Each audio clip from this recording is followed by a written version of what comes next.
Mona! Madam, bakit po? Bakit ganitong pagkain na binigay mo sa akin? Papatayin mo ba ako, ha? Bakit? Sus Mariosep, madam, bakit may mga alupihan ng pagkain niyo? Hindi ba't ako nga nagtatanong sa'yo niyan? Dahil ikaw nagbigay niyan sa akin. Pero, madam, malinis ang dinala ko rito kanina. Wala kahit isang alupihan. Ay, Diyos ko, saan kaya nanggaling ang mga yan? Hindi ko alam. Alisin mo yan. Alisin mo sa harapan ko ang pagkain na yan. Nakakadiri. Buti na lang hindi pa ako nakakasubo. Sige po, madam. Papalitan ko na lamang po. Pasensya na po kayo. Huwag mo nang palitan. Wala na akong ganang kumain. Pero, madam, kagabi pa po kayo hindi kumakain. Baka kumapalo po kayo niyan. Wala akong pakialam. Mas mabuti nga na may mangyari na lang sa akin para mawala ng lecheng sanggol na to sa katawan ko. Ano na ba kasing balita kay Rosa? Hindi pa ba siya babalik dito? Madam, mukhang hindi na siya makakabalik dito dahil hindi niya na talaga kayang gawa ng paraan ng kalagayan ninyo. Ang sabi po niya, malakas ang puwersang pumipigil sa pagkawala ng sanggol. Madam, hindi po kaya may bumabarang sa inyo? Barang? Sino naman ang gagawa sa akin nun? Madam, sino po bang may matinding galit sa inyo? Hindi po ba ang mga sinisante niyong trabahador? Lalong-lalo na ang pamilya ni Dodong. Taon 2005, Antique. Sa murang edad pa lamang, nakaranas na ng marangyang buhay si Melissa. Parehong negosyante ang kanyang mga magulang. Ngunit nang makapagtapos ng kolehiyo, nagpasya ng tumira sa ibang bansa ang kanyang ama at ina, at siya na lamang ang mag-isang naiwan sa Pilipinas. Sa kanya ipinagkatiwala ang kanilang farm sa Antique. May malawak silang palayan doon at taniman ng gulay. May mga alaga rin silang itik, kambing at mga baka, kaya kinailangan niya ng maraming tauhan. Sa edad na 29, gamay na ni Melissa ang pamamahala sa farm. Maayos ang pakikitungo niya sa mga tauhan doon. Makatarungan din ang pasahod sa mga tao at mayroon pa siyang bonus na ibinibigay kahit hindi Pasko. Ngunit biglang nagbago ang lahat na magkaroon siya ng karelasyon at ang lalaking yun ay isa rin sa mga tauhan sa farm na si Angelo. Isa sa mga nagbabantay ng mga alagang hayop ang lalaki. Ngunit nung bagong pasok pa lamang yun, sinabihan na ni Melissa na hindi bagay sa kanya ang pagtatrabaho roon. Papa sa kasing modelo o di kaya ay may pag-asang manalo sa mga pageant ang binata. Bukod sa may itsura ay ipinakita rin nito ang pagmamalasakit sa mga kasamahan na agad na nagustuhan ng dalagang amo. Hindi nagtagal, inamin na ni Melissa ang tunay niyang nararamdaman para sa binata. Hindi naman nag-aksaya ng panahon ang lalaki at inamin na rin ang kanyang nararamdaman para sa dalaga. Dahil sa matinding pagmamahal para kay Angelo, nagpasya na si Melissa na magsama na sila at tumira na lamang sa bahay niya ang lalaki. Noong una, ipinakita ng lalaki na wala itong interes sa pera ng kanyang nobya, ngunit sa katagalan ay unti-unti nang naging malinaw ang tunay nitong pakay. Mahal, may 5,000 ka ba dyan? Bakit? May paggagamitan ka ba? May bibilhin sana ako eh. Ano naman ang bibilhin mo? Aalamin mo pa talaga? Aba, syempre. Pero kung gagamitin mo eh. Alangan naman basta na lang ako magbibigay. Baka nakakalimutan mo, Angelo. Pinaghirapan ko ang lahat na meron ako ngayon. Tapos ikaw, wagas ka kung makahingi. Kala mo naman may patabi kang pera sa akin. Mahal mo naman ako, di ba? Hindi pa ba sapat na dahilan yon para pagbigyan mo ako? Mahal kita pero kailangan ko pa rin ayusin ang paggamit ng pera ko. At kung basta-basta na lang kita bibigyan, mas lamang pa ang perang lalabas kesa sa pumapasok sa akin. Yan naman ang hirap sa iyo eh. Lahat na lang binibilang mo. Nilaan mo na ng pera yung sistema mo, Melissa. Ay, diyan ka na nga. Alis na muna ako. Oh, saan ka pupunta? Wala ka nang pakailam dun.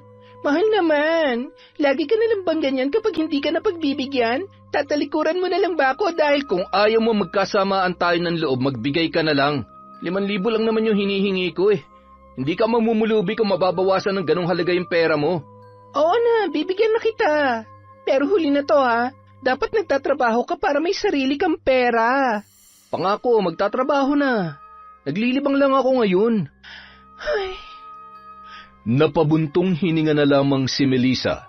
Ilang beses na kasing nangako sa kanya si Angelo na magtatrabaho pero hingi lamang ito ng hingi ng pera sa kanya.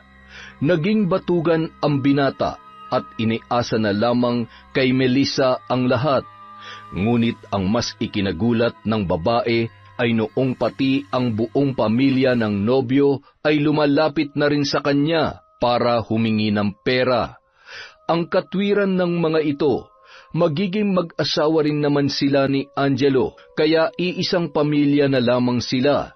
Para hindi madismaya ang mga magulang ng nobyo, napilitan na lamang siyang magbigay, hanggang sa hindi niya namamalayan na nalulugi na pala ang farm at paubos na rin ang kanyang ipon. Sa takot na mapahiya sa mga magulang, hindi niya sinabi sa mga yun ang tunay na kalagayan ng farm. Tuwing kinukumusta siya ng ama at ina ay palagi niyang sinasabi na maayos pa rin ang lahat at hindi naman siya nagkakaroon ng problema. Dahil doon, mas lalong tumaas ang kumpiyansa ng kanyang mga magulang sa kanya. Ngunit makalipas lamang ang ilang buwan, natuklasan ni Melissa na may iba na palang babae si Angelo at nabuntis pa nito ang bago niyang kasintahan.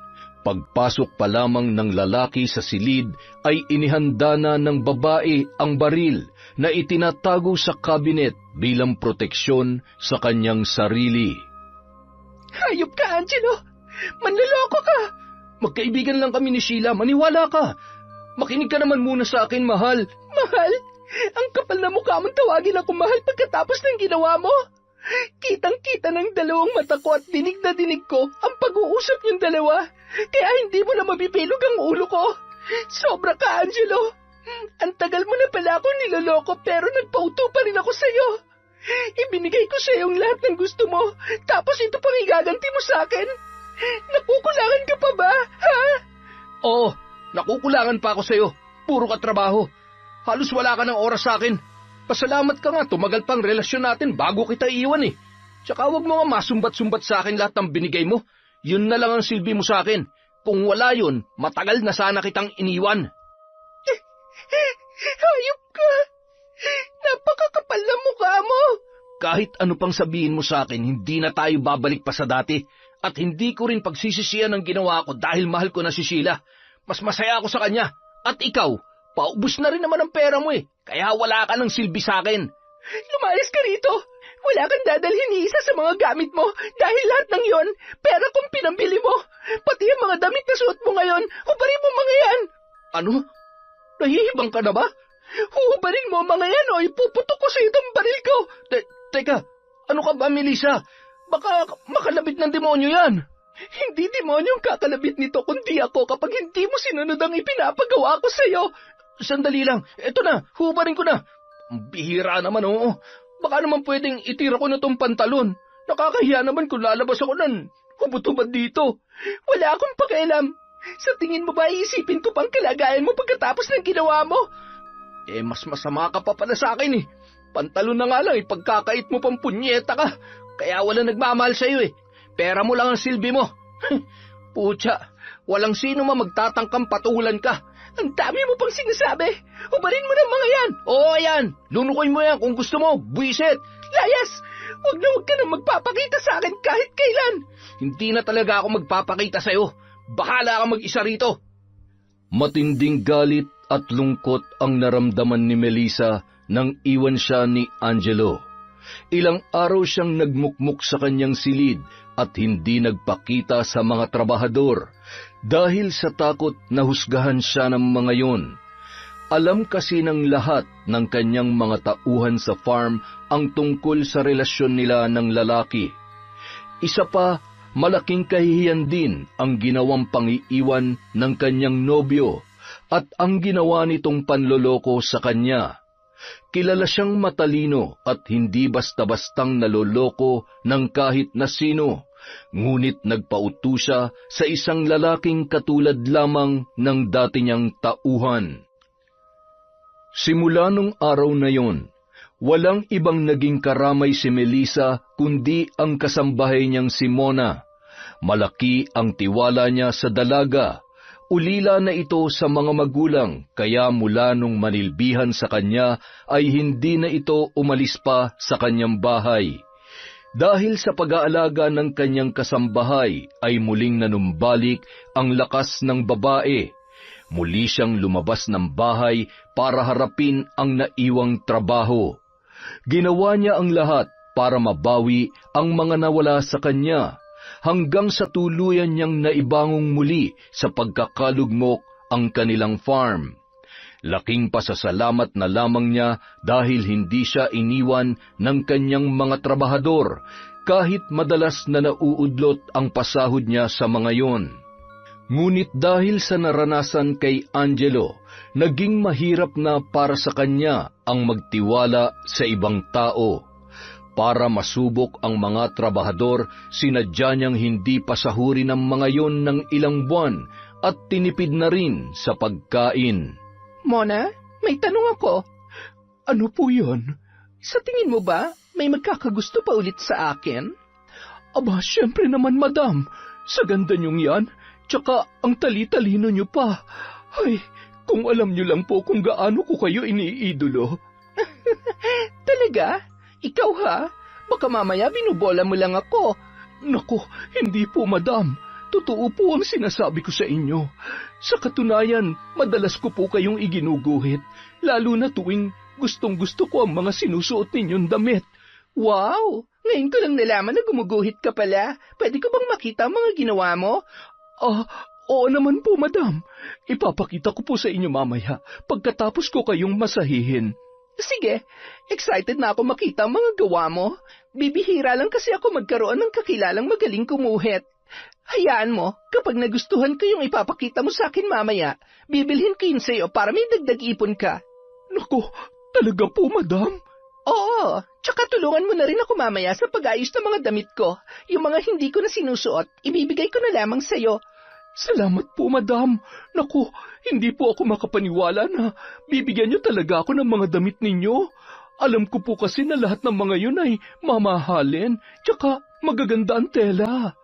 Basta ipagpatuloy mo lang ang pagiging tapat at masunurin sa akin, Mona. Pinapangako ko sa'yo magiging maganda ang buhay mo. Baka nga hindi ka na umalis dito eh. Naku, hindi po talaga. Dito na po ako sa inyo. Magiging mapili pa po ba ako eh? Napakabuti niyo po sa akin. Gagawin ko yon dahil mabuti ka rin sa akin. Pero sa mga kauri ng Angelong yon, kalupitan ang ipaparanas ko sa kanila. Dahil sa 2 buwan nang hindi sumasahod ang mga trabahador, ay isa-isa nang nagrereklamo ang mga yon sa dalagang amo. Lumapit sila at nakiusap na makuha na ang sweldo, ngunit nagmatigas pa rin si Melissa.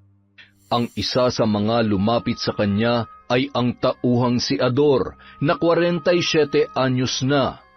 Dahil may binubuhay na pamilya, ay naging mahirap para sa lalaki ang sitwasyong yun, lalo na't wala siyang ibang maaasahan sa kanila.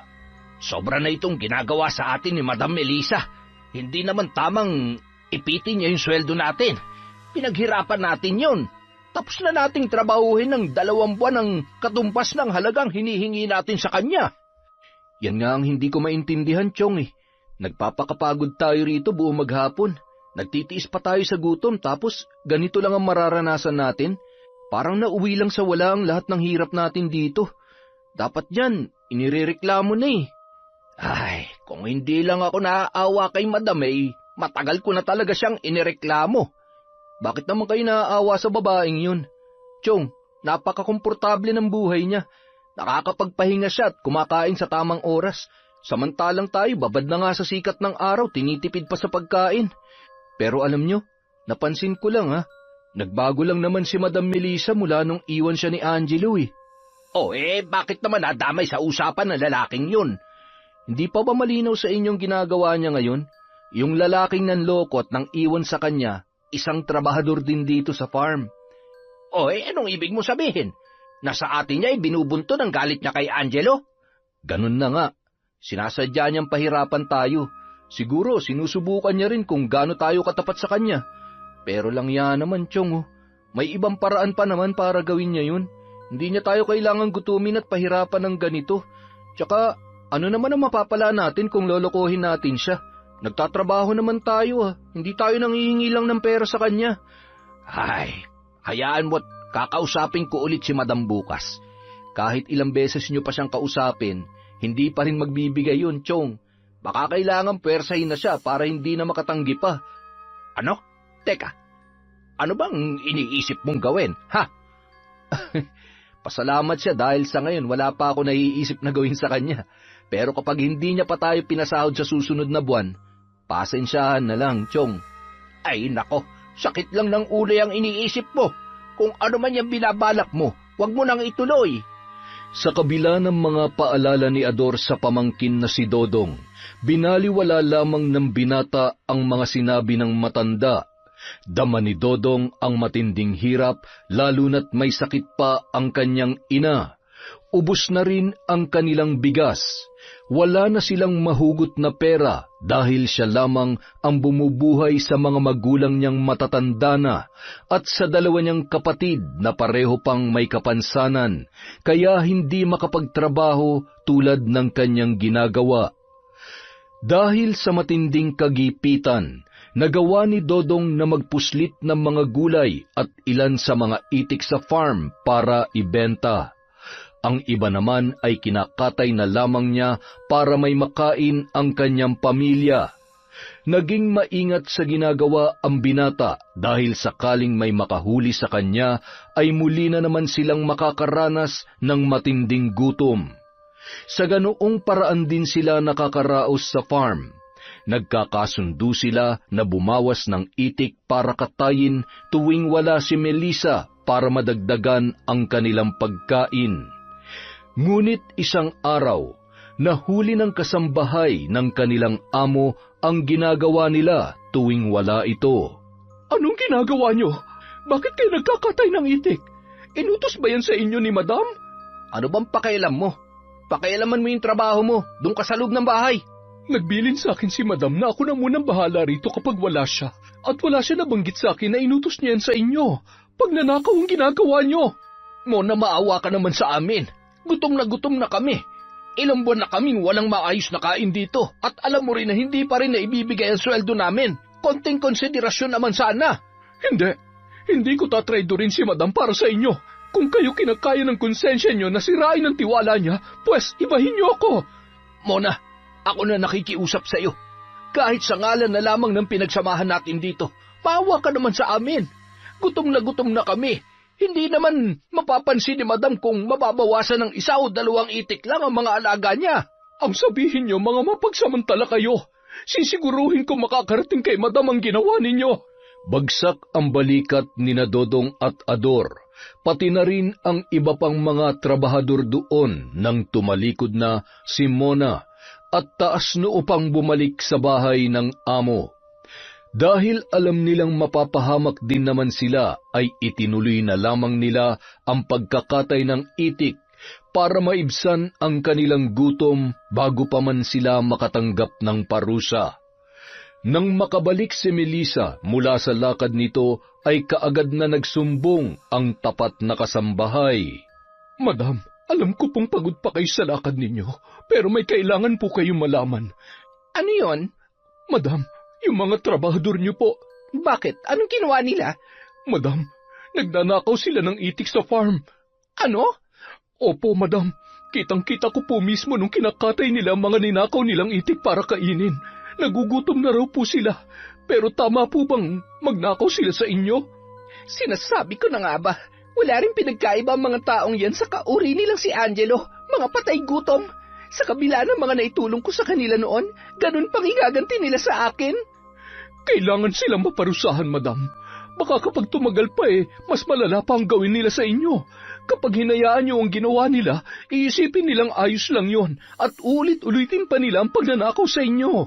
Tama ka, Mona. Huwag ka mag-alala. Paparusahan ko mga yon. Pero sa ngayon, bantayan mo muna ang mga kilos nila. I-report mo sa akin ang bawat galaw nila para alam ko kung anong dapat kong gawin sa mga mapagsamantalang tulad ng mga hampaslupang trabahador na yon. Makakaasa po kayo, madam. Hindi ko po hahayaang abusuhin nila kayo. Salamat, Mona. Huwag ka mag-alala. Kapag naparusahan ko na sila, makakatanggap ka ng bonus sa akin. Naku, salamat po, madam. Abot hanggang tainga naman ang ngiti ni Mona matapos makipag-usap sa kanyang amo. Nagtagumpay siya na makuha ang loob ng kanyang pinagsisilbihan. Malaki ang pakinabang ng pagiging sipsip niya kaya ipinagpatuloy niya lamang yon. Umaasa siya na pagdating ng araw, babahaginan din siya ng kayamanan ng dalaga dahil sa kanyang katapatan. Kinabukasan, nang umalis muli si Melissa ay lihim na minatyagan ni Mona ang mga trabahador sa farm. At gaya nung unang beses na nahuli niya ang mga yun, muli na naman niyang nasaksihan ang ginagawang kalokohan ng isa sa mga trabahador na si Dodong. Nanlaki ang kanyang mga mata nang makita ang lalaki na ingat na pumasok sa bahay ng kanyang amo. Sinundan niya yon hanggang sa huminto sa tapat ng kwarto ni Melissa. Nagtagis ang kanyang mga bagang nang mapagtanto kung ano ang plano noong gawin. Hoy, Dodong! Anong ginagawa mo rito? Mona? Ano? Gulat na gulat ka? Bakit ka pumasok rito sa kwarto ni Madam, ha? Magnanakaw ka, no? Hindi ako magnanakaw. Huwag mo nga akong gawing tanga. Alam ko kung anong pakay mo rito. Hindi pa kayo nakontento sa mga itik na ninanakaw nyo, ha? Talagang pumasok ka pa rito para nakawan si Madam. Hindi pagnanakaw ang gagawin ko. Kukunin ko lang ang dapat na para sa amin, Mona. Kaya kung ayaw mo masaktan, huwag ka na makialam na punyeta ka. Punyeta ka rin! Umalis ka dyan! Labas! Wala kang karapatang pumasok dito sa bahay, lalong-lalo na sa kwarto ni Madam. Bakit? Akala mo ba may isasalba ka ng pagiging sipsip mo sa pinagsisilbihan mong amo? Oo, hanggat tapat ako kay Madam, ligtas ako rito. Yun ang akala mo. Hayop ka, Dodong! Mas hayop ka. Pare-pareho lang tayo mahihirap, pero ikaw pa mismo nagpapahamak sa amin. Masyado ka na nadala sa pagiging sunod-sunuran mo sa amo mo. Bakit? Akala mo ba babahaginan kanya ng kayamanan niya? Sira ulo. Hindi kanya kadugo. Kahit bali-baliktarin mo pa ang mundo, isa ka pa ring hampas lupa sa paningin niya. Hindi totoo yung sinasabi mo. Alam mo, wala akong pakialam kung maniniwala ka man sa akin o hindi. Ang mahalaga ngayon, makuha ko ang dapat sa mga kapwa ko trabahador dito. Kaya pasensyahan tayo. Iginapos ni Dodong ang kasambahay na si Mona at dinala sa tambakan ng mga palay para walang makakita sa babae. Matapos yun, matagumpay na nakakuha ng pera ang binata sa taguan ni Melissa. Dahil sa ginawa nitong pagpapahirap sa kanila, ay dinagdagan niya na ang kinuha niya roon. Pagkatapos ay aalis na sila at hindi na magpapakita pa sa kanilang abusadong amo. Lumabas ng silid si Dodong na dala ang isang bugkos ng pera at ilan sa mga mamahaling alahas ni Melissa. Abot hanggang tainga ang ngiti ng binata dahil sa wakas ay makukuha na rin nila ang dapat na para sa kanila. Ngunit nang makarating siya sa pinto papalabas ng bahay, tila itinulos sa kinatatayuan si Dodong nang sumalubong sa kanya ang kanyang ninakawang amo. Hindi na siya nakagalaw pa nang bigla nitong inilabas ang baril na nagsisilbing proteksyon nito tuwing umaalis ng bahay. Anong ginagawa mo dito sa loob ng bahay ko? Madam? Sagutin mo ang tanong ko. Teka, ano yung dala mo? Wala po ito, Madam. Akin na, ipakita mo sa akin kung anong laman ng bag na yan. Madam, hindi po pwede. Maawa naman po kayo. Ipapakita mo sa akin ang laman ng bag na yan o ipuputok ko tong baril ko sa bungo mo. Akin na yan. Mga alahas ko to, ah. May kasama pang pera. Madam, Kinuha ko lang naman yung sweldo namin. Balak ko sanang ibigay sa mga kasamahan ko para hindi na sila mahirapan pa rito at makaalis na kami. Ah, ganon. Ibig sabihin, inutusan ka ng mga kasamahan mo para nakawan ako? Mga wala kayong utang na loob. Madam, sweldo lang naman ang kailangan namin. Matagal nyo na dapat na ibigay sa amin yun dahil tapos na ang trabaho namin. Sa tingin mo, may makukuha pa kayo sa akin pagkatapos ng ginawa mo? Wala na. Wala na kayong makukuha ni isang kusing. Madam, hindi na makatarungan yung ginagawa niyo sa amin. Kung ipakulong kaya kita dahil sa ginawa mo, ha? Madam, wag naman po. Ako na lang ang inaasahan ng pamilya ko. Maawa na po kayo. Sige, gusto mong kaawaan kita? Madali naman akong kausap Hindi kita isusuplong sa mga pulis, pero hindi ko palalampasin ang ginawa mo. At hindi lang ikaw. Lahat kayo ng mga kasamahan mo rito ay mananagot sa akin. Madam, wala po silang kinalaman sa ginawa ko. Ako lang po ang mag-isa nagplano ng pagnanakaw sa inyo. Sa tingin mo, paniniwalaan pa kita matapos mo akong nakawan? Wala ka na magagawa. Damay na mga kasamahan mo at sisiguruhin kong pagdurusahan niyo ang ginawa niyo sa akin.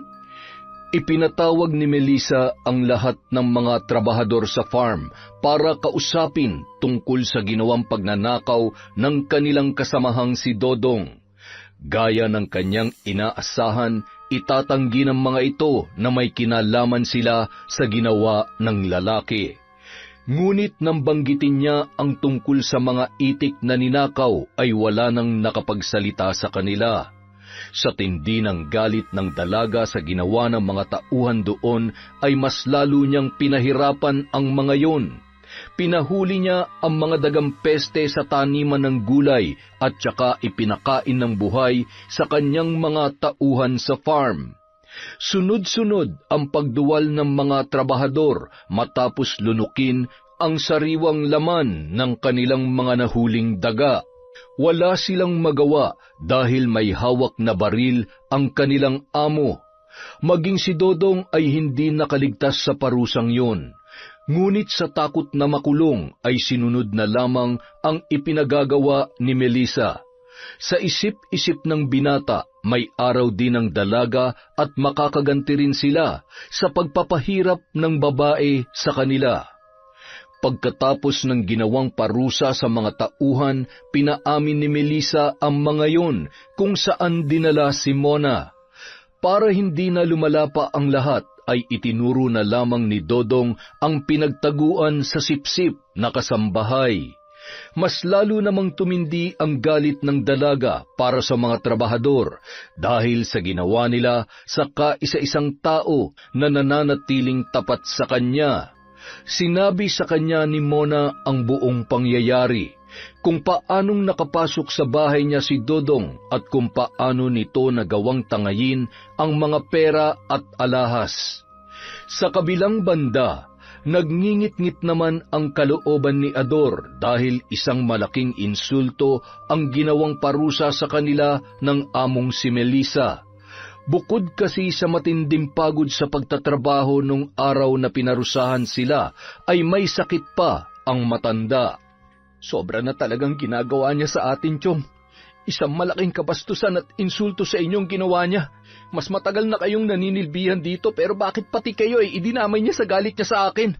Ako na lang dapat ang pinarusahan niya at hindi na kayo isinama pa. Dodong, wala na tayo magagawa dahil nangyari na ang nangyari.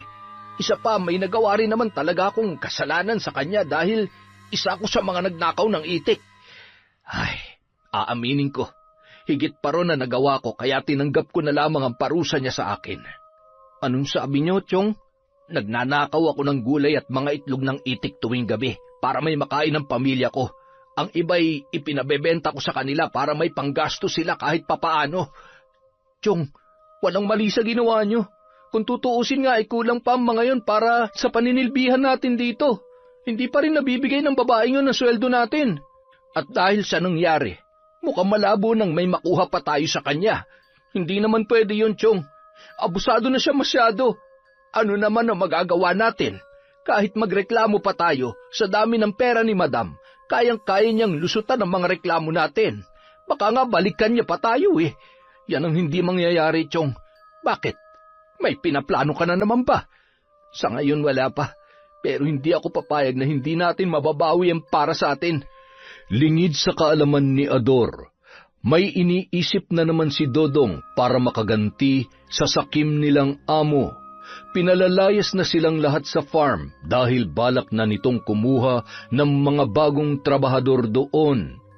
Galit na galit ang mga kasamahan ni Dodong dahil pare-pareho silang hindi pa nababayaran. Ngunit dahil maraming koneksyon ang amo ay wala na silang nagawa kundi ang umalis. Makalipas ang ilang araw, iba na ang mga trabahador sa farm. Mas maayos ang pakikitungo ni Melissa sa mga ito. Maayos ang pasahod at may ayuda pambigas kada kinsenas. Nang mabalitaan ni Dodong ang tungkol doon ay mas lalong tumindi ang nararamdamang galit ng binata. Isang gabi, nang masigurong tulog na ang mga kasama sa bahay ay kumilos si Dodong. Suot ang itim na kamiseta at nagtakip na rin ng kanyang muka gamit ang isa pang damit. Patingkayad siyang lumabas ng bahay sa pangambang magising ang kanyang ina. Oras na maramdaman nito ang kanyang pag-alis ay siguradong masisira na ang kanyang plano. Pasensya na kayo, Nay. Ngayong gabi, makakagawa po ako ng isang malaking kasalanan. Gagawin ko po yun para bigyan ng katarungan ang ginawa ng dati naming amo. Magbabayad siya, Nay.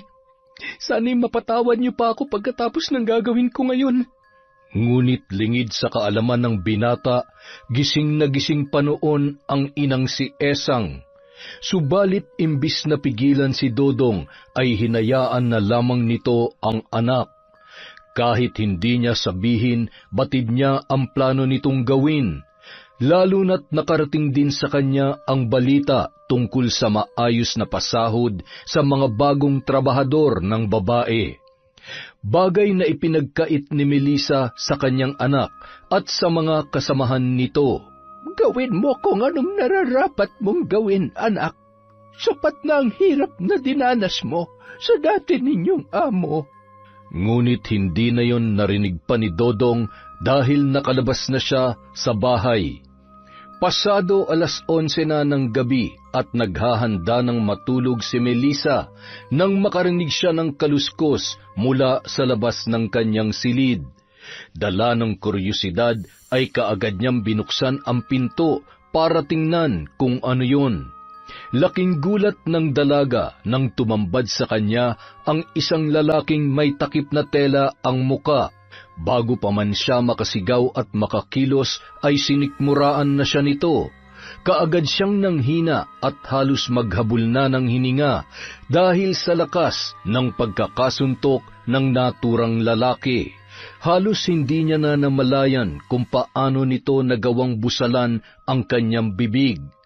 Buong lakas nitong iginapos ang kanyang mga kamay sa ulunan ng kanyang kama para hindi siya makawala. Ilang sandali pa, bumuhos ang malakas na ulan. Napangisi noon si Dodong. Mukhang umaayon sa kanya ang pagkakataon.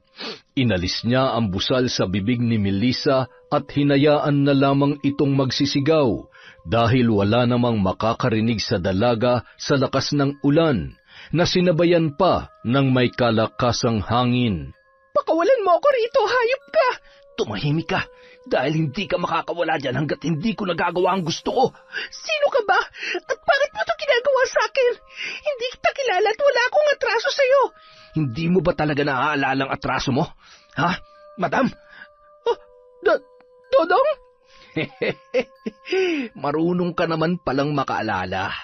Kaya lang, huli na para sa'yo dahil naniningil na ako ngayon. O yan, tinanggal ko ng takip sa mukha ko. Nakilala mo na ako eh. Wala na rin silbi kung magtatago pa ako. Isa pa, mas maganda kung makikita mo ang mukha ng kinawawa at pinahirapan mo sa loob ng ilang buwan habang nagpapakasarap ka sa buhay. Wag! Maawa ka sa akin! Wag mo nang ituloy kung ano man ang balak mong gawin. Magbabayad ako. Bibigyan kita ng pera kahit doble pa ng sweldong hindi ko na ibigay sa'yo. Hindi mo ba narinig ang sinabi ko kanina? Huli na, madam. Dahil sa ayaw at sa gusto mo, kukunin ko ang perang nararapat na ibigay mo sa amin. Pero bago ang lahat, gusto kong matandaan mo rin ang gagawin ko sa'yo. Gusto kong maalala mo kung paano ko bababuyin ang katawan mo, kagaya ng ginawa mo sa pagkatao namin mga trabahador mo, na walang ibang ginawa kundi paglingkuran ka. Babayaran na nga kita, hindi ba? Hindi mo na kailangan gawin to. Parang awa mo na, Dodong. Pag-usapan na lang natin to. Ang tagal namin nakiusap sa noon. Nagmamakaawa pa kami na ibigay mo ang sweldo namin pero matigas ka, madam. Masyado kang sakim. Hindi kami hahantong sa pagnanakaw kung naging maayos lang ang pagtrato mo sa aming lahat. Bigyan mo lang ako ng kahit isa pang pagkakataon. Babawi ako sa inyo. Pababalikin ko kayo sa trabaho at babayaran ko kayo ng tama. Sa tingin mo ba ipagpapalit ko makukuha ko ngayong gabi para sa pangako mo malabo pang matupad? Huwag mo nang bilugin ang ulo ko, madam. Napakatagal mo kaming ginago. Kaya ngayon, matitikman mo ang ganti ng taong tinatawag mong hampas lupa. Tulong! Mona! Tulungan mo ako! Sira ulo, hindi ka maririnig ng tuta mo ngayon. Sa kabila ng pagpupumiglas ni Melissa, ay nagtagumpay pa rin si Dodong sa maitim nitong balak sa kanya. Pinagsamantalahan siya ng lalaki ng paulit-ulit hanggang sa tila na ubos na ang kanyang lakas. Matapos siyang pagsawaan ng dating trabahador ay saka lamang siya nito pinakawalan mula sa pagkakagapos sa ulunan ng kama. Walang patid ang luha ni Melissa habang pinagmamasdan si Dodong na nililimas ang taguan niya ng pera, pati na rin ang mga alahas na kanyang naipundar. Nakuha rin ng lalaki ang kanyang baril na nakatabi sa kabinet. Ngunit ilang sandali pa, sumagi sa kanyang isipan ang patalim na itinago sa ilalim ng kanyang unan bilang proteksyon. Maingat siyang kumilos para kunin yon. Sinamantala niya ang pagiging abala sa pagnanakaw ng mga alahas ni Dodong. Nang mailabas niya sa maliit na kaluban ang patalim, ay buong lakas niyang sinugod ang lalaki. Tumama sa leeg nito ang patalim na kanyang hawak. Umagos ang masaganang dugo ng lalaki sa suot nitong kamiseta. Hindi niya na nagawa pang manlaban sa babae dahil agad itong nabuwal sa sahig, habang nanlalaki ang mga matang nakatitig lamang kay Melissa. Ngunit hindi pa nasiyahan ang dalaga. Nagtangis ang kanyang mga bagang at naikuyom ang kamao nang maalala ang muka nito, habang pinagsasawaan ang kanyang katawan. Kinuha niya ang patalim na nakabaon pa rin sa leeg ng lalaki at saka sunod-sunod na sinaksak yun sa leeg hanggang sa katiting na laman na lamang ang nagdurugtong sa ulo at katawan nito. Pagkatapos noon, nanginginig ang buong katawan na tumakbo papalabas ang babae sa silid para humingi ng tulong kay Mona. Mona! Mona, buksan mo ang pinto! Tulungan mo ako! Teka, si Madam ba yung sumisigaw? Mona, bilisan mo! Buksan mo tong pinto! Opo, Madam. Eto na po. Ay, Diyos ko. Bakit puro dugo ang damit niyo, Madam? Ano po nangyari? Mona, kailangan kong tulong mo. Bilisan mo! Ano po ba kasi nangyari? Ninenervyos naman ako sa inyo. Basta, sumunod ka na lang sa kwarto ko. Eto na nga po, Madam. Mona, tulungan mo akong ilabas yung... Ang alin po ba? Ay, Sus Mariosep! Madam, bakit may patay sa kwarto ninyo? Diyos ko, halos humiwalay na ang ulo nito sa katawan na. Teka, sino ba ito? Si Dodong? Mona, ginahasa niya ako. Paulit-ulit. Ilang beses ako nagmakaawa sa kanya pero hindi niya ako pinakinggan. Ginawa niya ba yun para gantihan kayo, Madam? Yun ang sabi niya. Plano niyang nakawan ako kaya sinaksak ko siya. Nagdilim ang paningin ko at napatay ko siya, Mona. Anong gagawin ko? Kapag nalaman ng mga pulis to, makukulong ako. Bakit niyo naman kasi pinatay, Madam? Sana ginapos niyo na lang para siyang makulong at hindi kayo. Wala na akong oras para mag-isip kanina. Tsaka nangihina pa ako. Anong gagawin ko? Baka ako pang igapos niya ulit. Nakikita mo ba ang mga marka sa braso ko? Iginapos niya ako kanina habang pinagsasamantalahan niya ng paulit-ulit. Nandidiri ako sa sarili ko, Mona. Napakahayop niya. Pero madam, anong gagawin natin sa bangkay ni Dodong? Hindi ko alam. Hindi ko talaga alam. Natatakot ako, Mona. Madam, ano kaya kung itago na lang natin ang bangkay niya? Ano? Saan naman natin itatago yan? Madam, hindi ko rin po alam. Kayo na po mag-isip, total kayo naman na nakapatay sa kanya.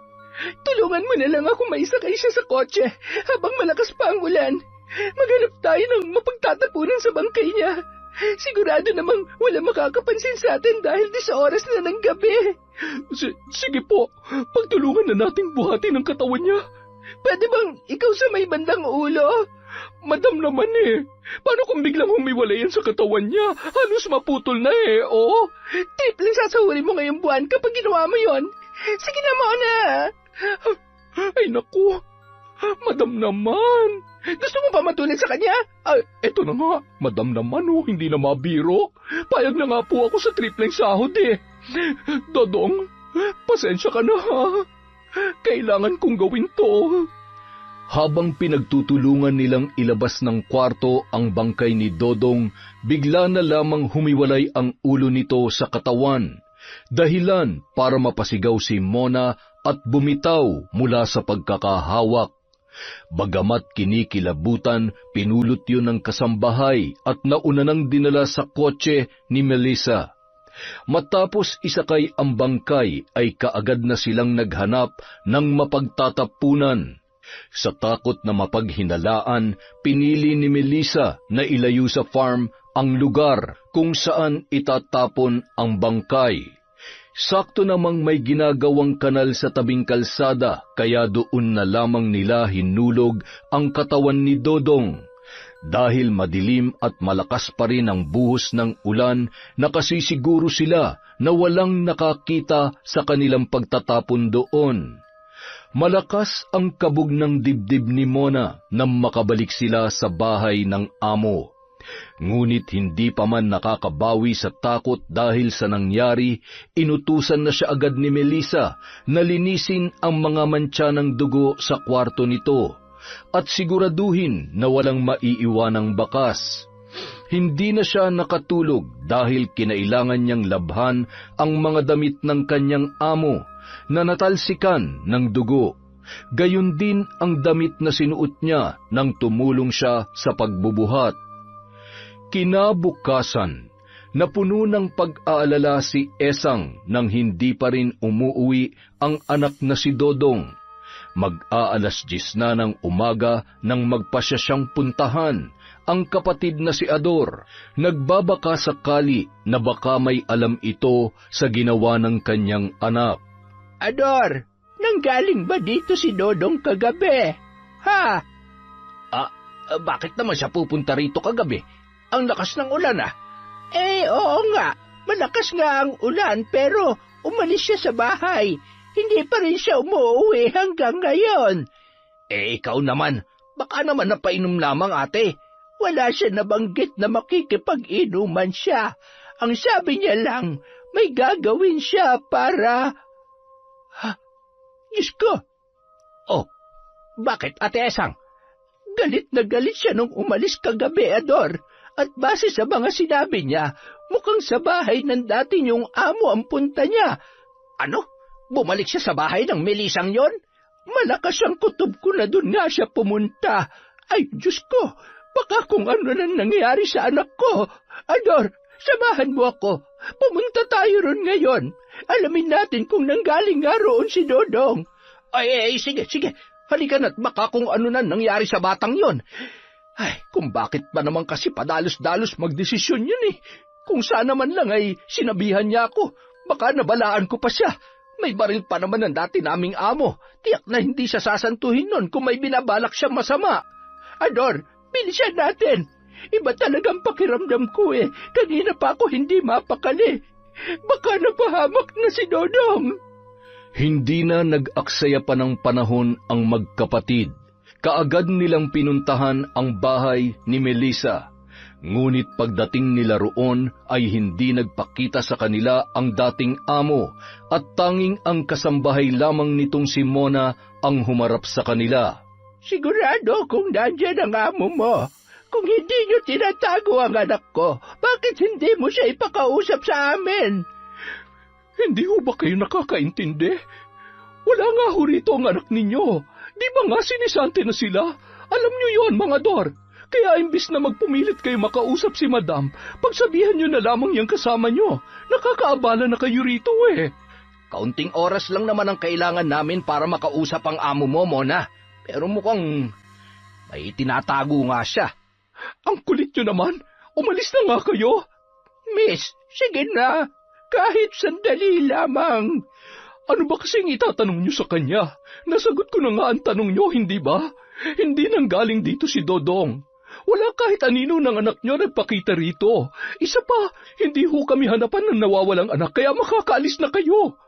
Napakasama naman ang ugali mong babae ka. Kumakasta ka eh, kasambahay ka lang naman dito. Hoy, at least ako pinagkakatiwalaan ng Madam. Yung anak nyo at yung kasama nyo, nahuling pinagnanakawan ng amo ko. Sobra ka naman kung makapagsalita. Alam mo kung bakit namin nagawa yun sa amo mo. Kahit ano pang dahilan nyo, maling-mali pa rin na pagnakawan nyo siya. Pareho kayo ng amo mo. Napakasama ng ugali ninyo. Tandaan nyo, hindi pa tayo tapos. Kapag napatunayan ko nang galing dito ang anak ko at may masamang nangyari sa kanya, mananagot kayong dalawa. Sa galit ni Esang, hindi niya na napigilan ng sarili na pagbantaan ang malditang kasambahay ni Melissa. Sa inakto kasi ng babae ay tila mayroon itong pinoprotektahan. Walang nagawa ang magkapatid kundi ang umalis doon dahil ilang beses na silang ipinagtabuyan ni Mona. Ngunit nang palabas na ng bakuran ang ginang ay kaagad siyang napahinto nang may mapansin sa dinaraanan. Teka, ano ito? Parang kwintas ito ni Dodong ah. Ay, patingin nga. Aba, ay sa kanya nga ito. Pero paanong napunta ang kwintas niya rito? Suot niya pa yung kahapon, Ador. Kung ganoon, dito nga siya nanggaling. Pero nasaan si Dudong? Bakit hindi siya umuwi sa inyo, ate? Sigurado kung may ginawa ang Melisang yon at ang kasambahay niya, kaya ganun na lamang nila tayo itaboy. Kailangan ko malaman kung anong nangyari kay Dudong nang pumunta siya dito kagabi. Anong pinaplano mo, ate? Nako, kung binabalak mong pasukin ang bahay na yan, maghunos dili ka. Ikakapahamak mo talaga kapag ginawa mo yun. Wala na akong pakialam, Ador. Masyado nang marami ang pinagdaanan ng anak ko, kaya hindi maaaring basta na lamang siya mawala. Paglabas nila ng farm, nagulat si Esang nang makita ang kanilang kapitbahay na tumatakbo papalapit sa kanila. Hangus na hangus ito at bakas sa muka ang matinding takot sa ibabalita. Aling Esang, sumama ho kayo sa akin. May kailangan ho kayong makita. Bakit? Ano nangyari? Aling Esang, si Dodong ho. Anong nangyari sa anak ko? Natagpuan ho ang katawan niya ron sa ginagawang kanal papunta sa barangay hall. Aling Esang, wala na ho ang anak ninyo. Hindi! Sabihin mong hindi totoo ang sinasabi mo. Hindi pa patay ang anak ko. Ay, Diyos ko! Bakit pinabayaan niyo ang Dodong ko? Bagamat nang hihina sa natanggap na balita, kaagad pa rin pinuntahan nina Esang at Ador ang ginagawang kanal para kumpirmahin ang balita. Halos panawan ng ulirat ang ginang nang makita ang karumal-dumal na sinapit ng kanyang panganay. Hindi niya na alintana ang mga taong nakapalibot doon at ang pulis na nagbabawal sa kanya na lapitan ang bangkay. Tumalon siya sa ginagawang kanal para mayakap ang anak. Kaagad na bumuhos ang kanyang luha nang maramdaman ang malamig nitong bangkay sa kanyang mga bisig. Sunod-sunod namang napamura si Ador dahil sa sinapit ng kanyang pamangkin. Kung sino man ang gumawa nito sa pamangkin ko, napakahayop niya. Isa siyang demonyo. Demonyo lamang ang makakagawa niyan sa kanya. Isinusumpa ko, magbabayad ang sino mang gumawa nito sa anak ko. Nang iburol na ang mga labi ni Dodong, ay nakasarado ang kabaong nito dahil sa karumal-dumal na sinapit mula sa sinumang pumatay sa kanya. Marami ang nakiramay at nagpaabot ng tulong kay Esang dahil sa nangyari. Ngunit sa kalagitnaan ng gabi, habang abala sa paglalaro ng baraha ang mga nakikipaglamay, napansin ng ginang ang isang pamilyar na sasakyan sa di kalayuan. Kaagad na nagtangis ang kanyang bagang na mapagtanto kung sino ang may-ari noon. Malalaki ang hakbang na nilapitan niya ang nakahintong sasakyan na ilang metro lamang ang layo sa pinaglalamayan. Malakas niyang kinatok ang bintana para ibabayon ng sinumang nasa loob. Alam kong ikaw yan, Melissa! Bumaba ka! Harapin mo kami! Harapin mo ang pamilyang naulila dahil sa kahayupan mo! Ngunit nanatiling nakasara ang bintana ng kotse. Nang subukan muli niyang katukin yon, ay bigla na lamang kumaripas papalayo. Sa bilis ng pag-arangkada ng sasakyan ay nabuwal pa sa gilid ng kalsada si Esang. Nakita naman ni Ador ang nangyari, kaya kaagad itong tumakbo para siya ay daluhan. Sino yon? Hindi nagbaba ng bintana, may-ari, pero sigurado kung ang dati niyong amo ang sakay noon. Nakita ko na ang kotseng yun sa bahay niya nung manggaling tayo roon. Hayop siya. Sa ikinikilos na ngayon, mas lalo niya lamang pinatunayan na may kinalaman siya sa pagkamatay ng anak ko. Sisingilin ko siya, Ador. Maniningil ako ng mahal sa ginawa niya sa panganay kong anak. Nang gabing yun, nagpasya na lamang na bumalik sa bahay si Melissa na balak sanang makipaglamay sa pamilya ni Dodong. Ngunit nang makita niyang maraming nakikipaglamay at may posibilidad na mag-eskandalo ang ina ng lalaki, ay hindi na lamang siya tumuloy doon. Dumagdag pa ang paglapit ng ginang sa nakahinto niyang sasakyan. Marahas na napabuga ng hangin ang dalaga at unti-unti nang nilalamon ng kanyang konsensya. Samantala, matapos namang mailibing ang anak, ay kaagad na nagpunta sa kanyang pinsan si Esang.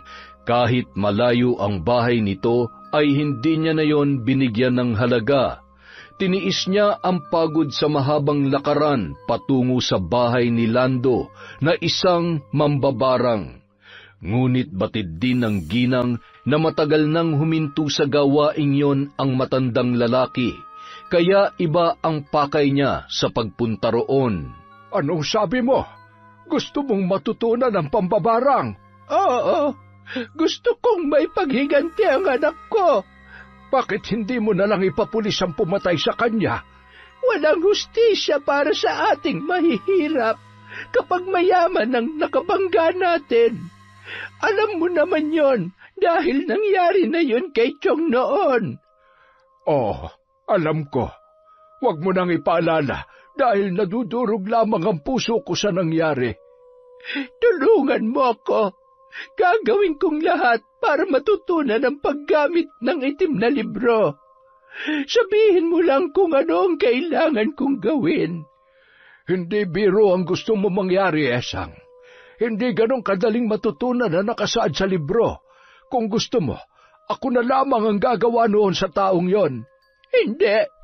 Gusto ko ako mismo magpapahirap sa kanya. Ay, handa ka bang isang lang iyong kaluluwa sa demonyo? Kahit ano pa ang kapalit, wala na akong pakialam. Ay, sige.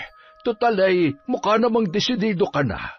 Kapag natutunan mo na ang paggamit ng itim na mahikay, mapoprotektahan mo na rin na natitira mo pang mga kamag-anak. Sandalit kukunin ko muna yung libro. Maupo ka lamang dyan, ha? Ay, maraming salamat. O eto, pag-aralan mo lang lahat na nakasulat dyan. Kailangang isapuso mo ang bawat katagang mababasa mo sa libro. Siya nga pala, Esang, gawin mong lahat para may paghiganti ang panganay mo. Walang ibang makakapagbigay ng hustisya sa kanya, kundi ikaw lamang. Pagkatapos makuha ang itim na libro, ay sinimulan na ni Esang pag-aralan ang paggamit noon. Sa tulong ng mga gamit ng kanyang pinsan, ay madali na lamang niyang nasundan ang mga nakasaad roon. Tuwing isinasagawa ang ritual, iniiwan muna niya ang mga anak niya sa kanyang kapatid na si Ador. Tanging yun lamang ang nakakaalam ng kanyang ginagawa at hindi siya maaaring magtiwala sa iba. Samantala, kasalukuyang naghahapunan si Melissa nang makaramdam ng tila hinahalukay ang kanyang sikmura. Kaagad siyang napatayo at patakbong tinungo ang lababo habang sapu-sapu ang tiyan. Madam, ano po nangyayari sa inyo? Nahihilo ko, Mona. Ikuha mo nga ako ng tubig.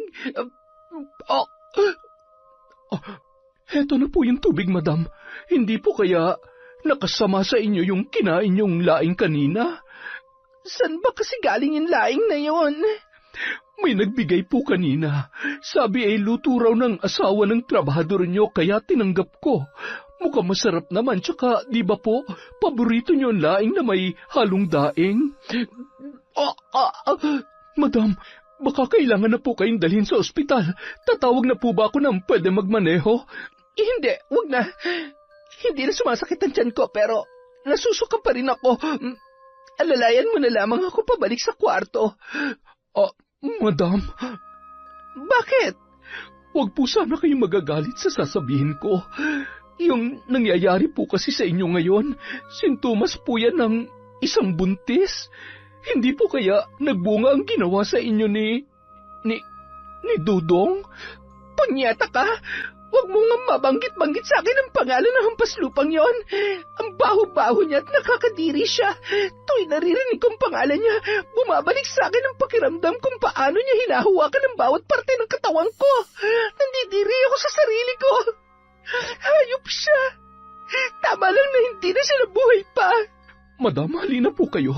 Aalalayan ko na lang kayo papunta sa kwarto para makapagpahinga na kayo. Sa kabila ng pagtutol ni Melissa sa sinabi ni Mona na may posibilidad na buntis nga siya, ay naisip niya rin na hindi ngayon malabong mangyari. Ayaw man niyang alalahanin ang nangyari, ngunit kinailangan pa rin niyang makasiguro. Dahil doon ay napilitan na siyang magpatingin sa doktor para malaman kung nagbunga nga ang kahayupan na ginawa sa kanya ni Dudong. Nang makauwi si Melissa mula sa klinik, ay halos maglupasay na siya sa sahig. Nang matuklasan na siya nga ay nagdadalang tao, hindi matanggap ng dalaga na nagbunga ang panghahalay na ginawa sa kanya. Bakit ganun, Mona? Napatay ko na siya, pero nag-iwan pa siya ng isang bata mula sa dugo ng hayop na katulad niya. Ayoko! Hindi ko gusto ang batang to, Mona. Tulungan mo ako! Madam, may kilala akong aborsyonista. Wala pa namang 3 buwan ang pinagbubuntis nyo. May ibibigay lang siyang herbal sa inyo. Kapag ininom nyo yon, siguradong malalaglag ang bata. Totoo ba yan? Opo, madam. Kung gusto nyo, susunduin ko siya para hindi nyo na kailangang umalis dito. Sige, gawin mo na agad yan, Mona. Kailangan mawala sa katawan ko ang batang ito. Dapat din siya mamatay tulad ng tatay niyang demonyo. Hindi dapat mabuhay ang anak ng hampaslupang lalaking yon. Huwag kayong mag-alala, madam. Magaling ang kakilala ko. Sigurado mawawala ang problema ninyo. Salamat. Maaasahan ka talaga, Mona. Siyempre naman, madam. Parang pamilya na ang turing ko sa inyo eh. Kung ano nararamdaman nyo, ganun na rin ang nararamdaman ko. Kaya ayokong nahihirapan kayo ng ganyan. Kailan mo ba pupuntahan yung kakilala mo? Mamayang gabi po, madam. Gabi ko siya papupuntahin dito para walang makapansin. Tama yan naisip mo. Walang pwede makaalam ng tungkol dito, lalong-lalo na ang pamilya ni Dodong. Wala pong makakaalam, madam. Pangako ko yan sa inyo. Kinahapunan, kaagad na umalis si Mona para puntahan ang kakilalang aborsyonista. Bandang 7:00 na ng gabi nang makabalik ang babae kasama ang 35 anyos na aborsyonista na nagpakilala bilang si Rosa na mula pa sa kabilang barangay. May ibinigay itong maliit na bote kay Melissa na naglalaman ng herbal na pampalaglag ng sanggol. Matapos inumin ni Melissa ang herbal ay pinahiga naman siya ni Rosa para hilutin ang kanyang tiyan. Ngunit ilang sandali lamang ay napakunot ang noo ng babae. Bakit, Rosa? Madam, ibang nararamdaman ko sa batang nasa sinapupunan ninyo. Anong ibig mo sabihin? Masyadong malakas ang kapit niya. Parang may pumipigil na mawala siya.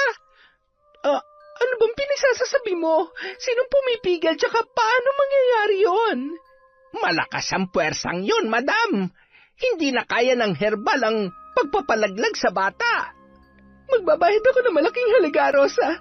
Basta't gawin mo lang ang lahat para mawala ang batang nasa sinapupunan ko. Parang awa mo na. Hindi ko kayang dalhin ang sanggol na bunga ng kahayupang ginawa sa akin. Titingnan ko kung ano magagawa ko, madam, ha? Pero sa ngayon, kailangan nyo munang kumalma dahil hindi makabubuti sa inyo ang matinding pag-aalala. Uuwi po muna ako at hihingi ng tulong sa lola ko. Isa siyang albularyo. Sige, basta ipangako mong babalik ka rito para tulungan ako, ha? Ay makakaasa ho kayo. Dahil walang nagawa si Rosa, muling nanumbalik ang pagkairita at pananakit ng ulo ni Melissa dahil sa batang kanyang dinadala. Sinubukan niyang gumawa ng mabibigat na gawain. Uminom na rin siya ng mga bawal sa isang babaeng nagdadalang tao, ngunit tuwing gumagamit siya ng pregnancy test kit, parehong resulta lamang ang lumalabas. Halos mabaliw na ang dalaga sa kakaisip. Hindi na siya nakakatulog na maayos tuwing gabi at halos hindi na rin kumakain dahil sa kanyang pinagdaraanan.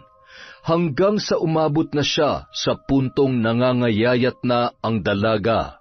Humpak na rin ang kanyang pisngi at halos lumubog na ang kanyang mga mata. Samantala, patuloy naman sa paglaki ang umbok ng kanyang tiyan sa paglipas ng mga araw.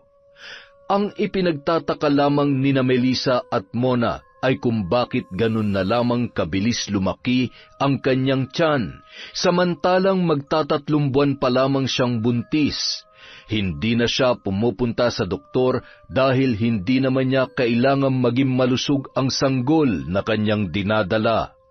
Ang tanging nasa isip niya ay kung kailan yon mawawala sa kanyang buhay. Dahil hindi siya kaagad natulungan ni Rosa, ay nagpahanap pa siya ng ibang aborsyonista. Ngunit tulad din ng nauna, ay wala ring nagawa ang mga yon. Samantala, lihim namang nagdiriwang si Esang nang maramdaman pa rin ang pintig ng sanggol na ipinunla ng kanyang anak kay Melissa. Ngunit makalipas lamang ang ilang sandali, nagngilid ang mga luha niya nang magpakita ang kaluluwa ng anak na si Dodong. Malungkot yon at puno ng paghihinagpis dahil hindi pa rin nito nakakamit ang hustisya. Naikuyom na lamang ng ginang ang kanyang mga kamao at isinumpang ipatitikim ang matinding paghihiganti sa babaeng dahilan ng pangungulila niya sa panganay na anak. Kinaumagahan, Umalingaw-ngaw ang sigaw ni Melissa sa buong bahay nang makita ang mga alupihan sa pagkaing inihain ni Mona sa kanya.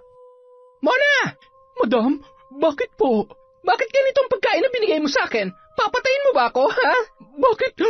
Sus Mariosep, madam, bakit may mga alupihan ng pagkain niyo? Hindi ba't ako nga nagtatanong sa'yo niyan? Dahil ikaw nagbigay niyan sa akin. Pero, madam, malinis ang dinala ko rito kanina. Wala kahit isang alupihan. Ay, Diyos ko, saan kaya nanggaling ang mga yan? Hindi ko alam. Alisin mo yan. Alisin mo sa harapan ko ang pagkain na yan. Nakakadiri. Buti na lang hindi pa ako nakakasubo. Sige po, madam. Papalitan ko na lamang po. Pasensya na po kayo. Huwag mo nang palitan. Wala na akong ganang kumain. Pero, madam, kagabi pa po kayo hindi kumakain. Baka kumapalo po kayo niyan. Wala akong pakialam. Mas mabuti nga na may mangyari na lang sa akin para mawala ng lecheng sanggol na to sa katawan ko. Ano na ba kasing balita kay Rosa? Hindi pa ba siya babalik dito? Madam, mukhang hindi na siya makakabalik dito dahil hindi niya na talaga kayang gawa ng paraan ng kalagayan ninyo. Ang sabi po niya, malakas ang puwersang pumipigil sa pagkawala ng sanggol. Madam, hindi po kaya may bumabarang sa inyo? Barang? Sino naman ang gagawa sa akin nun? Madam, sino po bang may matinding galit sa inyo? Hindi po ba ang mga sinisante niyong trabahador? Lalong-lalo na ang pamilya ni Dodong. Tila patalim na itinarak kay Melissa ang pangalang Dodong nang muli niya yung marinig. Kahit pilit niyang itanggi, batid niya na may malaki siyang pagkakamaling nagawa. Hindi lamang kay Dodong, kundi pati na rin sa mga dati niyang trabahador na hinayaan niya lamang mahirapan. Imbis na tulungan ay parusa pa ang kanyang ibinigay sa mga yun. Ngunit hindi niya maintindihan ang sarili kung bakit wala pa rin siyang nararamdamang pagsisisi. Pakiramdam niya ay tama lamang ang kanyang ginawa sa mga taong hindi kayang maging tapat sa kanya. Nang mga sumunod na araw, mas lalong lumala ang kalagayan ni Melissa. Doble ang laki ng kanyang tiyan kumpara sa normal na laki nito para sa magtatatlong buwang buntis pa lamang. Tuwing sinusulyapan niya ang kanyang tiyan ay halos maduwal na siya kapag naiisip kung kaninong anak yun. Kinaumagahan, naalimpungatan si Melissa nang maramdamang tila may gumagalaw sa loob ng kanyang tiyan. Nang sulyapan niya yun, ganun na lamang ang panlalaki ng kanyang mga mata nang makita ang kulubot niyang balat na tila umaalon-alon na animoy may maliliit na bagay na gumagalaw sa loob. Ngunit hindi lamang yun ang nagpagulat sa kanya. Nang sulyapan niya ang kanyang magkabilang paa, tumambad sa kanya ang mga sugat na wala naman nung siya ay natulog kinagabihan. Napatakip siya ng bibig nang manuot sa ilong niya ang amoy ng nabubulok niyang sugat. Napaluha siya sa sakit nang sinubukan niyang tumayo. Hindi niya na maihakbang ang kanyang mga paa dahil sa matinding sakit na kanyang nararamdaman, lalo na at halos magdikit-dikit na ang kanyang mga daliri doon. Mona? Madam? Hindi ako makalakad. Tingnan mo kung ano nangyari sa mga paa ko. Ang dami ko ng sugat. Wala naman ang mga to kagabi. Aray, Mona, may gumagalaw sa sugat ko. May uwan.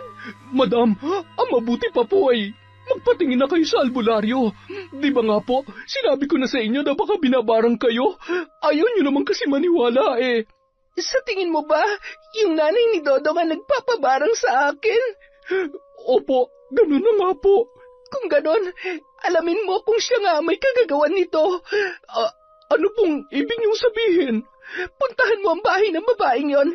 Alamin mo kung siya nga nagpapabarang sa akin para matigil ng ginagawa niya. Ako dapat na nagpapahirap sa kanila. Opo, madam. Bago kumagat ang dilim, palihim na pinuntahan ni Mona ang bahay ni Dodong. Hindi na siya nagtanong-tanong kung saan yon nakatira dahil nakarating na siya roon nung pinaglalamayan pa lamang ang lalaki.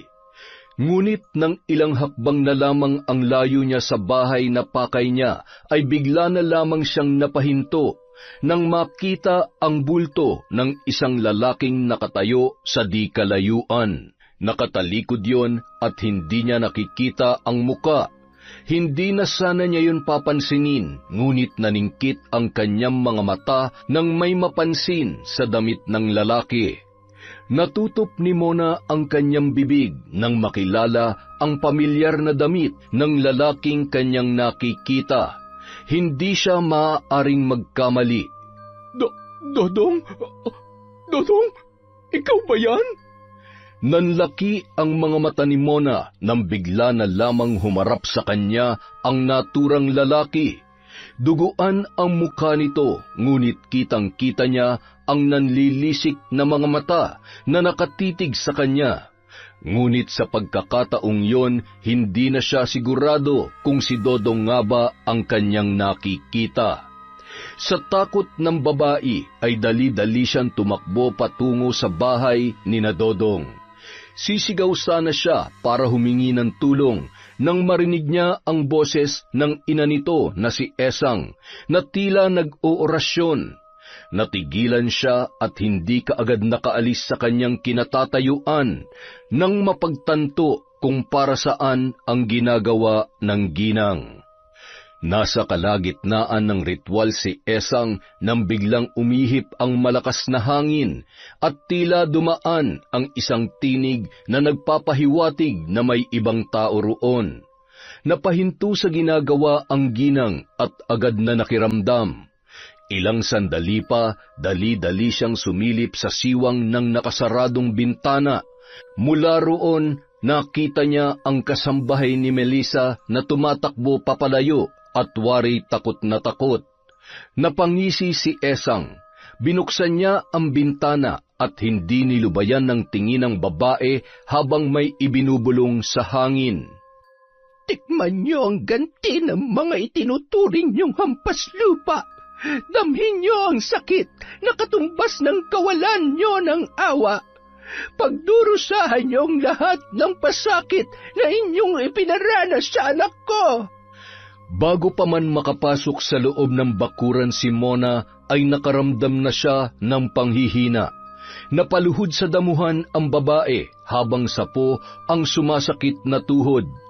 Ilang sandali pa, bigla na lamang sumigid ang matinding kirot sa likod niya na tila hinahampas ng matigas na bagay.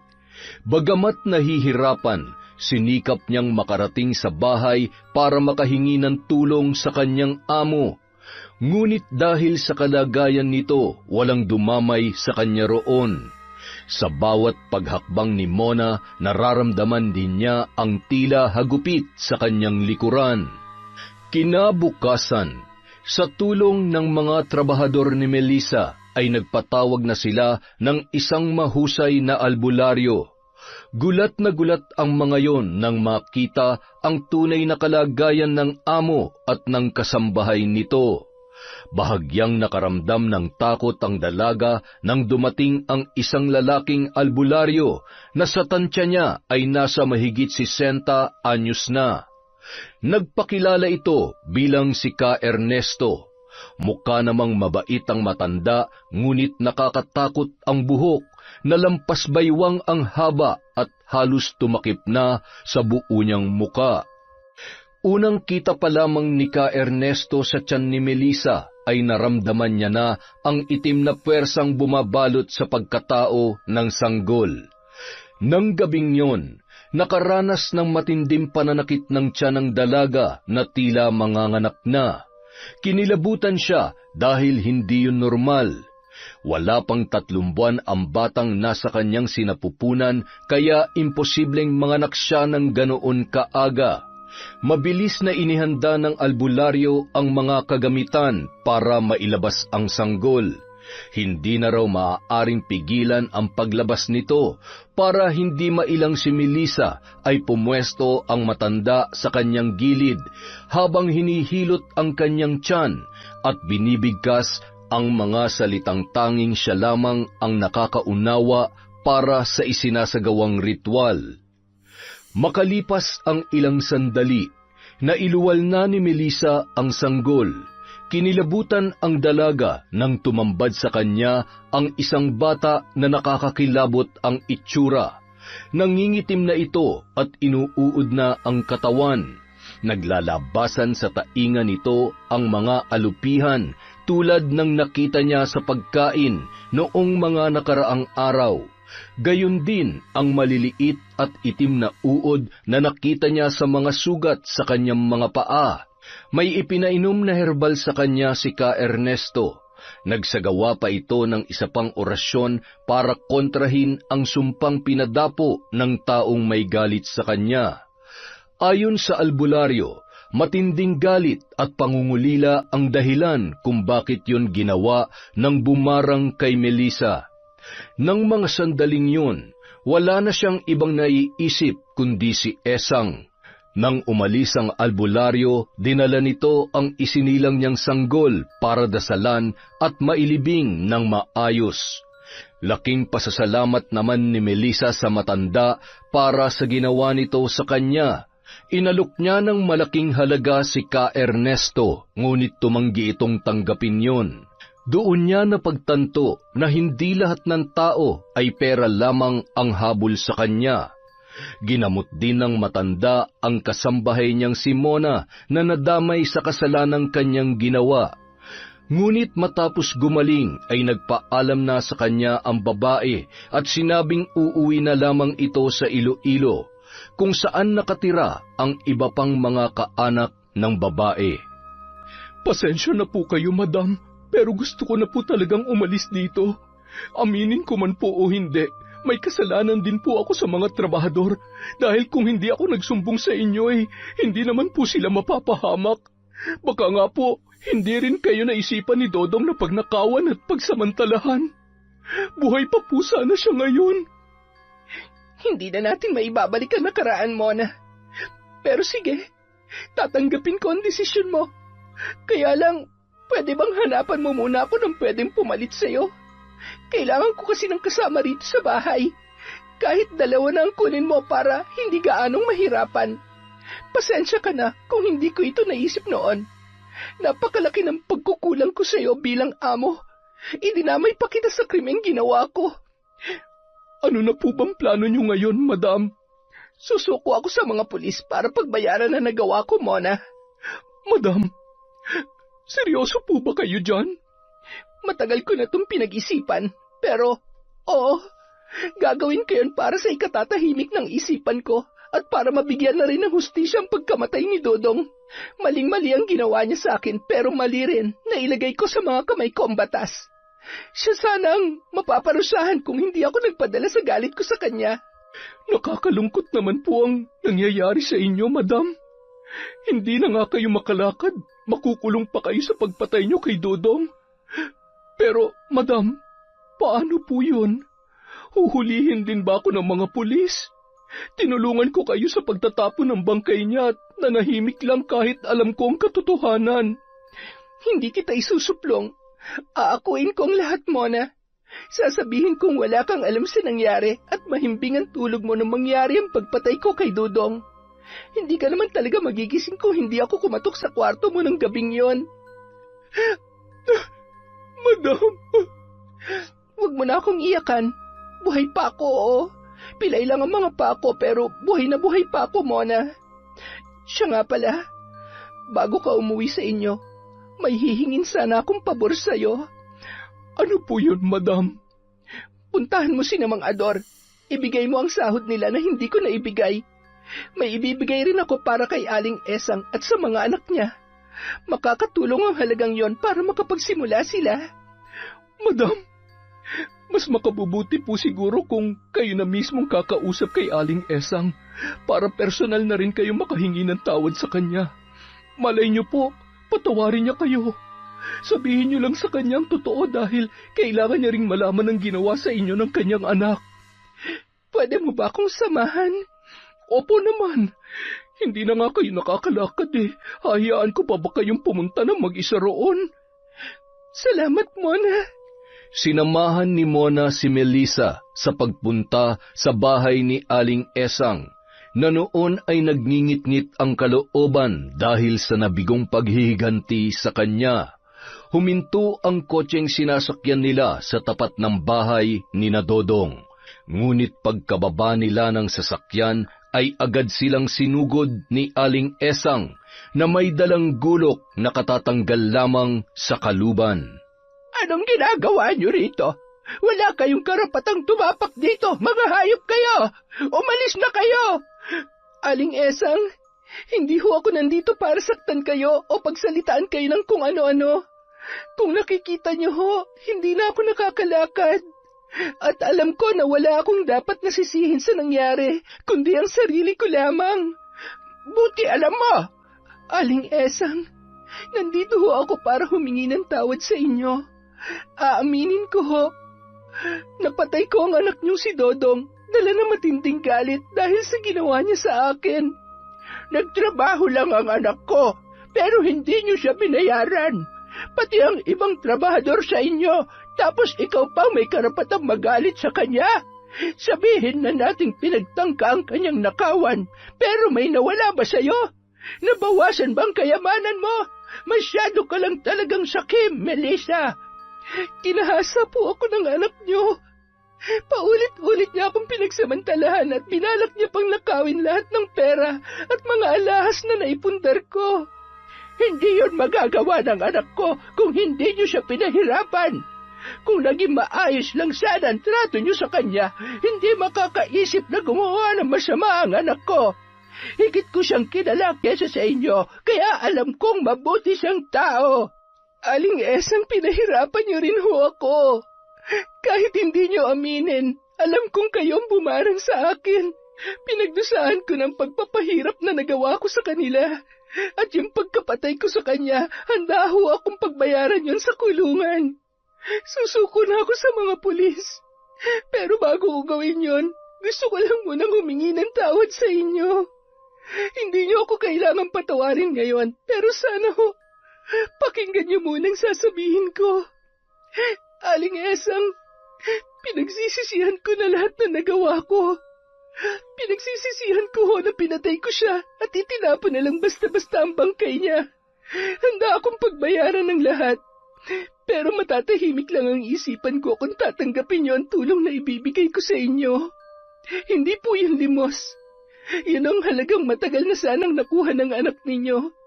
Dinagdagan ko lang po para may panimula kayo dahil wala na ang anak niyo na inaasahan ninyo. Talaga bang susuko ka na? Opo. Pagkagaling namin dito, didiretso na kami sa presinto para aminin ang krimeng nagawa ko. Ito po ang sweldo ni Dodong. Tanggapin niyo po sana, Aling Esang. Mag-iingat po kayo. Sige po, aalis na po kami. Mona, tayo na. Sige po, madam. Sandali. Bakit ho? Ikaw na rin naman ang nagsabi na pinagbayaran mo ng pagpapahirap sa anak ko. Sa katunayan, mas malala ang karmang bumalik sa'yo at sa tingin ko, sapat na yon para pagbayaran mo ang lahat. Nakuha na ng anak ko ang hustisya para sa pagkamatay niya. Sa mga sandaling ito, tahimik na ang kaluluwa niya dahil humingi ka na ng tawad. Aminin ko man o hindi, may nagawa ring masama ang anak ko. Mali na pinagsamantalahan kanya. Babae rin ako, Melissa, at alam ko kung gaano kahirap ang pinagdaanan mo. Hindi naman ako ganong kasamang tao para dagdagan pa ang pagpapahirap sa'yo. Kaya wag mo nang ituloy ang binabalak mo. Hindi mo na kailangang isuko ang sarili mo sa mga pulis. Talaga ho?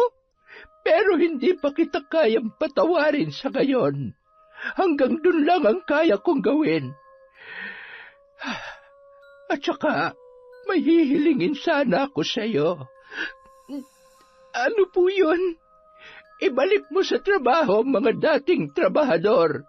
Matagal nilang inalagaan ang inyong bukid. Kahit na hindi silang may-ari, matinding sakripisyo ang ibinuwis nila para sa taniman at sa mga alagang hayop. Wag ho kayo mag-alala. Yun po talagang plano kong gawin kahit na makulong pa ako. Pero dahil sa sinabi niyo, nagpapasalamat ho ako ng sobra-sobra, Aling Esang. Sana dumating ang araw na mapatawad niyo ako. Bagamat may kalungkutan pa rin, mas magaan na ang kalooban ni Melissa nang lisanin ang bahay ni Dodong. Masaya siya na wala ng balak si Esang na siya ay kasuhan. Humingi na rin ng tawad si Mona sa ginang dahil sa ginawa nito kay Dodong at agad naman nitong pinatawad ang babae. Si Melissa naman, bagamat hindi pa siya lubusang napapatawad ni Aling Esang, nagkaroon pa rin ng sapat na dahilan para magpatuloy sa buhay. Matapos ipaalam ni Melissa sa mga magulang ang sinapit, ay kaagad na umuwi ng Pilipinas ang mga yon. Walang patid ang luha ng kanyang ina nang malaman ang naging paghihirap niya. Ngunit bukod doon ay wala na siyang iba pang sinabi. Hindi niya na binanggit si Dodong at ang pamilya nito para sa ikatatahimik ng lahat. Naging masaya na lamang siya kasama ang kanyang mga magulang na wala nang balak bumalik sa ibang bansa. Dahil sa mga pinagdaanan, naging aral kay Melissa ang lahat. Hindi na niya inulit ang pagpapahirap sa kanyang mga trabahador. Sa halip ay itinuring na niyang pamilya ang mga yon. Muli naramdaman niya ang malasakit ng mga taong nakapalibot sa kanya. Pinatawad na rin niya ang dating karelasyong si Angelo para makalaya na ang kanyang puso sa galit na pinagmulan ng lahat. Sa paraang yun, nagkaroon ng sapat na lugar ang magagandang bagay na nagpabago ng takbo ng kanyang buhay. Yon! Positive! Napakaganda po ng kwento natin. Masakit sa simula, pero sa bandang huli nagkaroon ng kapatawaran. So yon, dahil dyan, meron ulit tayong shoutout. Simulan po natin kay Monica Nieves. Hi po kay Wena Onsing. Hello kay Jeneline Mix Vlog. Shoutout kay Pasiano Guerrero. Hi kay Mitze Boras. Kay C. Gabunan at Colleen Pox Bangkilan. Hello po sa inyo mga aswang. Hi kay Roslyn Jimenez. Hi po sa RGW ng Marulas, Valenzuela. Shout out kay Ana Liza Saludar. Hi kay Samantha at Charlie Cortezano. Hello kay Maria Therese Alimios. Kay Victor Alviar. Shout out po kay Rose Bakel. Kay Wildcats Kuting. Hello kay Aida Paz. Kay Heidi de la Cruz. Shout out kay Mark Cesar, Mark John, Noli Villarin Jr. from Cesan de la Cruz. Hello po sa Ucom family from Liriza Abdul. Hi kay Jenaline Rodrigo Kalampag Vlog. Mabuhay po kayo. Hi kay Madi Abrera. Hello kay Honey Austria. Shout out kay Merly Gaviola. Kay Glenda Panayas. Hi kay May Megs. Hello kay Jane Mitch Joy Saludo from Bacolor, Pampanga. Hi kay Asudicen Cerila, kay Julius Del Rosario. Hi po sa CMR Group Electrician Specialty, lalo na kay Alan from Mia Aspa. Hi kay Tess Aguilar, Elvira Galope at sa mga kapatid ni Resel Galope. Shout out kay Michelle Manuge. Hi kay Donna Barcoma. Hello po sa Gana Gana family from Frederick Gana. Hi kay Reyna Glenn at Glenda Panayas from Digos, Davao del Sur. Hi kay Belen Malbas, kay Chris Gel Mamado, kay Frederick Gana, kay I Love Traveled, kay Christine Roring. Hello po kay Pamela Allen, kay Alma Naong, kay Lowal Natividad Andres. Hi din po kay Janet Cisneros, kay Maria Lee Nakagaw, kay Chris Alcantara. Hello po kay Mariam Duca, kay Condesa. Hello kay Violi Laharso. Hi kay Heli Borja, kay Edna Lau, kay Jennifer Mauricio. Hi kay Takpin Lax from Larry Desabille. Hi kay Virginia Pontillas, kay Didet Torsende, kay Mel Santarita. Hello po kay Angelina Ignacio, kay Earthheart the Great Vlog. Hi kay MGS14. Hello po sa family ni Elvira Malakas sa Kalibo, Aklan. Hello kay Wendy Tugas, kay Silent Garden, kay Marites Nalika, Efraim Chan. Hello po kay Jonas Siaw. Hi kay Mel, kay Shauma TV. Hello po kay Mami from Doha, Qatar, kay Vicky Abut. Hello din po kay Crisilda Badayo, kay Hondra Delin. Hi kay Glenda Galido, kay Faye Yuson. Hi kay Barner Baki. Sa mga construction worker sa Azuela Cove, Davao City. Hello po kay Rochelle Diebo. Hi kay Jeneline Mix Vlog, kay Norsam Dalgan, kay Amiyong. Hello din po kay Lydia Lopez, kay Chona Baynosa, at kay Resel Galope. Yung po mga hindi natin nabanggit, marami pa po tayong video. Maraming salamat po mula sa Kwentong Enteng.